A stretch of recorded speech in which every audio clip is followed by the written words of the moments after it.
Thanks for raising that point. 0845 500 1025. Let's head for Falkirk. Eddie's on the line. Hi, Eddie.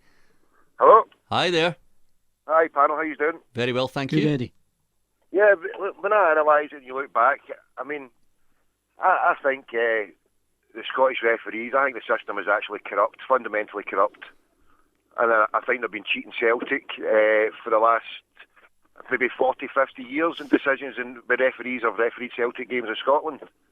And regardless, you can label me and how many other Celtic fans as paranoid, If you've got a degree in psychology, I might accept your diagnosis of my mental state. But when you analyse, decision after decision, Mike McCurry, that's not against Celtic, but the decision had an influence in Celtic's result that season when Rangers were given dodgy penalties all over the place that game, dodgy decisions. Someone was talking about the George Cadetti affair. That takes it right to the highest echelons of the SFA, where discrimination against Celtic per se is I would say, is rife. Are thousands of Celtic fans paranoid and just to be dismissed as that when we see, last season, Majid Beguera given a cheeky wink where maybe about 7 or 8 times he kept fouling and he was ready on a yellow card and he gave a wink as if to say, I'm never going to get sent off here. And every Celtic fan would say, well, of course you're not going to get sent off because the referee's in the pocket of your team. So, if is it...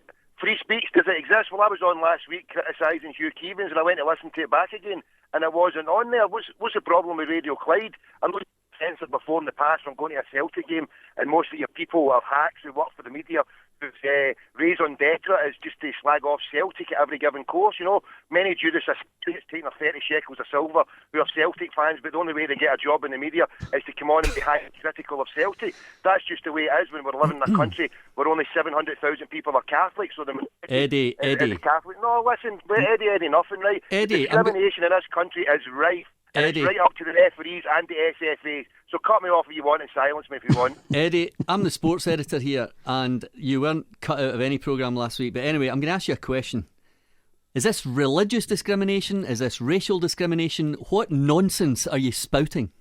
Well, it's a mixture. And I was talking about the playback, how you cut off the playback, but just because I attacked Hugh Keevins.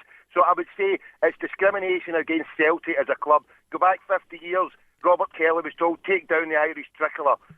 Well, why should we? Because we were born a club out of oppression where the people who were massacred, 1 million people, and they had to flee for their lives, and the discrimination still exists to this day because more than half the population is from the ancestors of the discrimination has been carrying about for over 150 years. The people fled for a life from Ireland to come here. Celtic was born as because the Irish people were starving to death. Yeah, Eddie, I don't need a history lesson, but I'm trying to get to your point. Are you suggesting that to become a referee, you have to have something in you against Celtic? Is that what you're saying?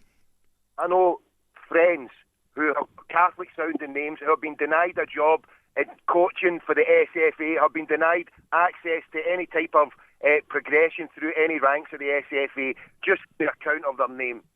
Eddie, thank you for your call. 0845 500 1025.